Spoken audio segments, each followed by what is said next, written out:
सुना न रानी। अधिकतर है कि नाजुक लम्हों में। अच्छा। अधिकतर है कि नाजुक लम्हों में। हाँ। मैं वक्त बिताया करती हूँ। अच्छा। और जब तुम्हारी याद आती है राजा, तो मैं तुम्हें पुकारा करती हूँ, तुम्हें पुकारा करती हूँ। ये टोरी ताकत है गा, मैं तुझे पुकारा करती हूँ कथी। आई पुकारा। वाह रे कुछ कुछ ही टोरी। का कहो गोर सुघर चेहरा, मोर नजर माँ झूलत रही थे। आधा रात दुनिया कल तो इरुभा को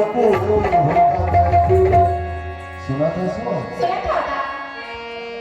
ताही मोर पैया पगला,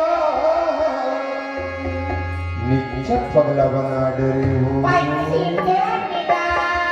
ताही मोर पैया पगला बना डरे हो। ये जहाँ मोला पैया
मोहब्बत वर्षा दीना तो सावन आया है, तेरे और मेरे मिलने का